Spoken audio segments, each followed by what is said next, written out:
If you learn French, you will instantly become 37% more attractive and be able to make anything sound romantic. The French accent is considered sexy by a lot of people. Omelette de fromage? Oh, Dexter, French is the language of love. Oh, say it again, Dexter. Omelette de fromage.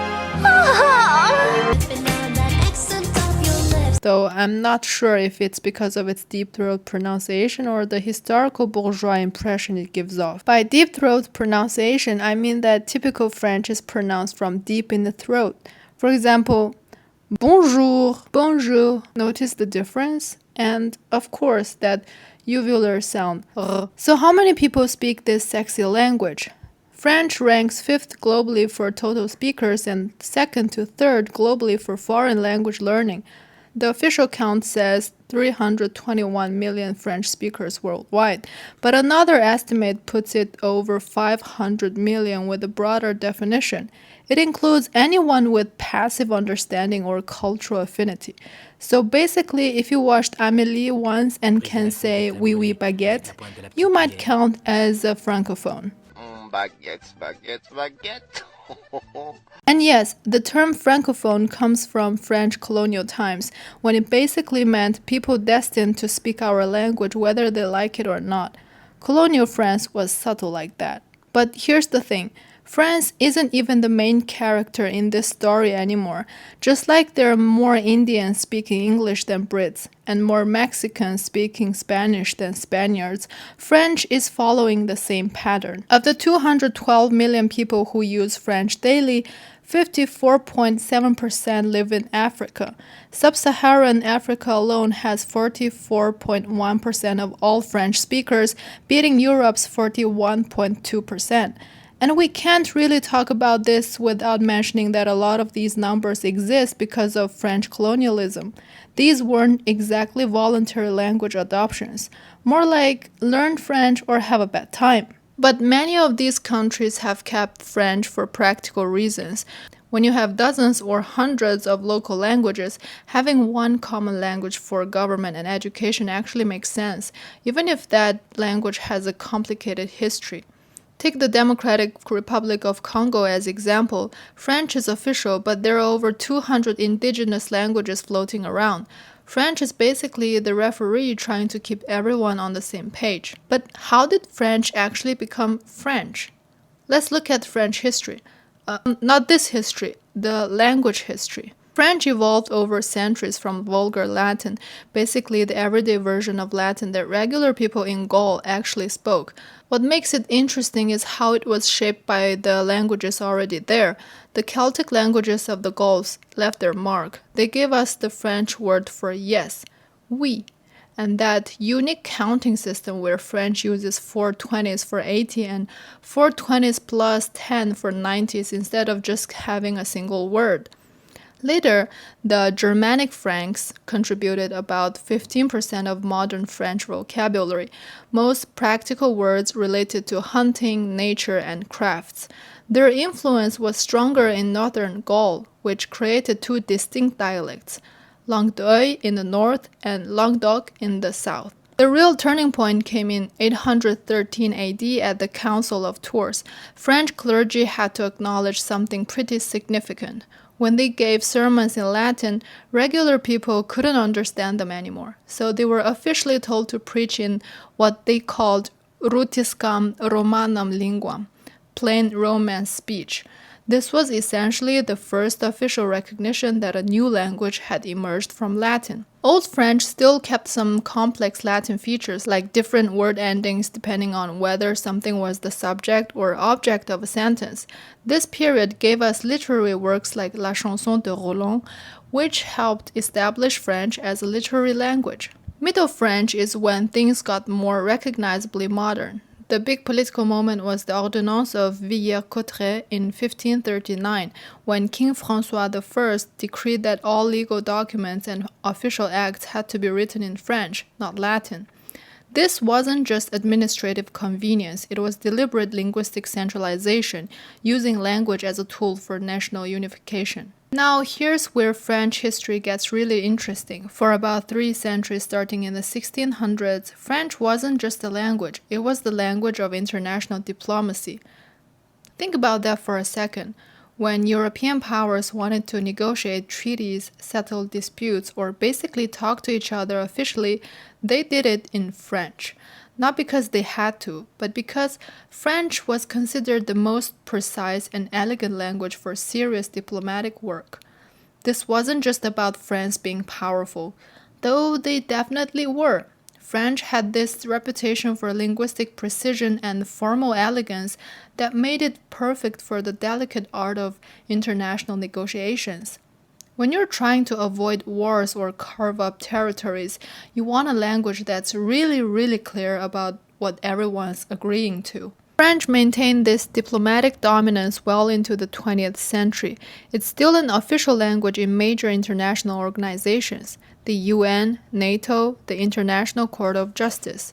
But here's the moment everything started to change: the Treaty of Versailles in 1919. For the first time, a major international treaty was written in both English and French. Historians call this the first diplomatic blow against French dominance. It was symbolic. The world was acknowledging that there was now another language that mattered just as much. What happened wasn't really about French becoming worse at diplomacy. It was about geopolitical power shifting. As the British Empire and later the United States became global superpowers, English naturally followed. It's a perfect example of how a language's international status isn't about the language itself. It's about the political and economic power of the people who speak it. Now we need to talk about something much darker in French linguistic history, something called la vergogne, the shame in Occitan. While French was conquering diplomacy internationally, France was systematically destroying linguistic diversity within its own borders. This started getting really serious during the French Revolution. In 1794, Henri Grégoire published a report calling for the annihilation of the patois, basically the complete elimination of regional languages. The reasoning? National unity. They argued that to be truly free French citizens, everyone needed to speak the language of liberty, which conveniently happened to be Standard French. But here's how they actually implemented this policy, and it's pretty horrific. In schools across France, children were publicly humiliated for speaking their native languages. We're talking about kids being forced to wear clogs around their necks, made to kneel on rulers, or subjected to other forms of punishment, just for speaking Occitan, Breton, or other regional languages. The results were devastating. In 1860, over 39% of France's population spoke Occitan natively. Today, it's a tiny fraction. Entire linguistic communities were essentially wiped out within a few generations. In France, Parisian French is considered the standard. Bonjour. Hello. It's what you hear on TV, what they teach in schools, what everyone thinks of as proper French. But this isn't because Parisian French is somehow linguistically superior. It's just because Paris has been the center of power for centuries. This pattern repeats worldwide.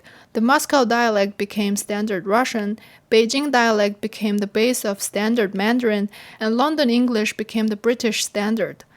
Even within France, there are regional differences. Southern French dialects show influence from Occitan, northern areas near Belgium have their own characteristics. And modern Parisian French, it's actually absorbing English loanwords left and right, and Quebecois French is like linguistic archaeology in action. When New France was cut off from mainland France in the 18th century, Quebec French basically got frozen in time, but then kept evolving in its own direction. They preserved old pronunciations that disappeared in Europe. They say moi instead of moi, and they call cars char, which was the Old French word for chariot. But it's not just about old words. Quebecois developed its own grammar rules too.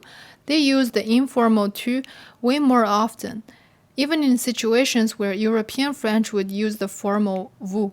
And they've borrowed tons of words from English and indigenous languages, like rabasca for canoe, which comes from Algonquin. But if you want to see where French is really evolving, you need to look at Africa and the Caribbean. This is where things get genuinely innovative. Take Nushi from Ivory Coast. This isn't broken French, it's a legitimate language variety created by urban youth. They use French as the base but simplify the grammar, drop gender agreements, and create entirely new vocabulary. Or Comme Franglais from Cameroon. It blends Cameroonian French, English, and Pidgin English into something entirely new.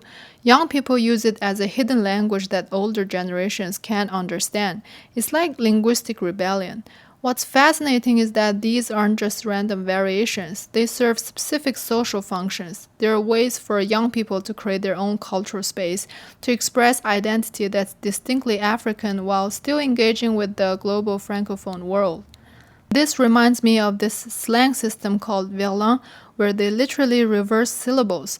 Verlan itself is l'envers, spelled backwards. What started as street slang in the banlieue has exploded into mainstream French culture. Wesh, dinguerie! Originally, it was linguistic resistance, a way for marginalized youth to create their own space that outsiders couldn't understand. J'imagine toute la France commence à dire wesh, dinguerie! Now you hear verlan on radio, in movies, everywhere. Words like meuf and ouf are used by French speakers from all backgrounds. Belgian French gives French learners a break with numbers.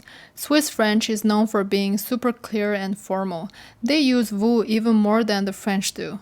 In Louisiana, Cajun French persists with heavy English and Creole influences. Each variety has adapted to its local environment and social needs. Alright, let's talk about what makes French challenging for a lot of people: French grammar. The good news, French uses subject, verb, object, word order, just like English. So I eat pizza becomes je mange pizza. The structure feels familiar.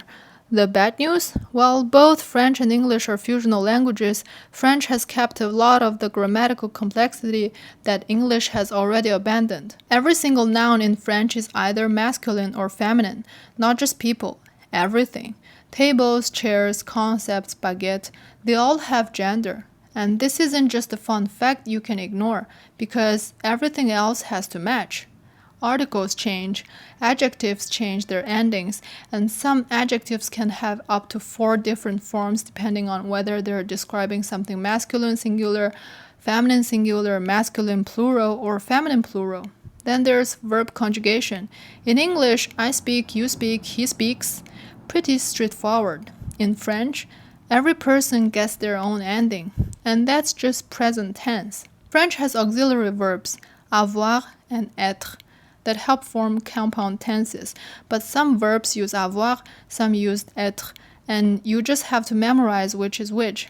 Oh, and unlike Spanish or Italian, you always have to include the subject pronoun. You can't just say speak and let the verb ending tell you who's talking. Maybe it's because some endings are not pronounced. Yeah, typical French.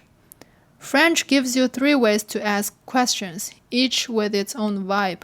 Casual, just raise your voice at the end like you're not sure. Normal, stick est-ce que at the beginning.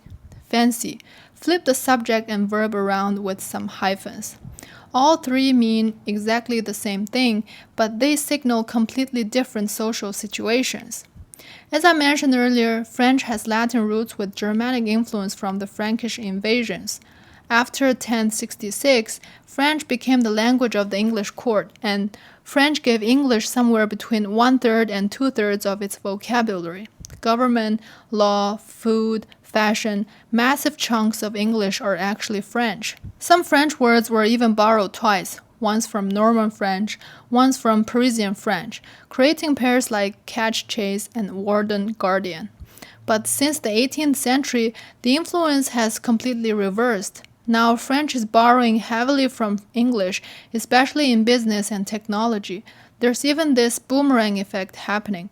Old French sport became English sport, which is now borrowed back into French as le sport. Meanwhile, This creates a dangerous trap for English speakers. They assume they can use English-looking words in French, but many are false friends that lead to embarrassing confusion. The 16th century Italian Renaissance brought a cultural explosion to France. Suddenly, French needed words for new art forms, architectural styles, and military innovations. When you hear fancy art and architecture terms in French, there's a good chance they came from Italian masters.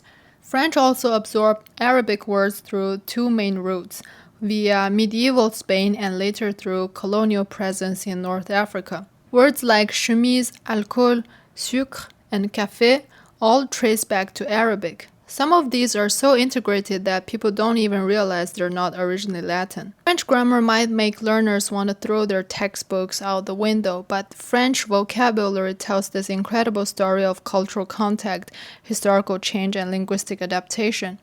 Learning French will help you discover the true French mentality that goes beyond croissant, beret, and wine. When you think in French, you develop their savoir-vivre, that ability to appreciate complexity, to find elegance in precision, to value intellectual discourse over small talk. So learn French and discover your French self, because each language you speak creates a different version of who you are.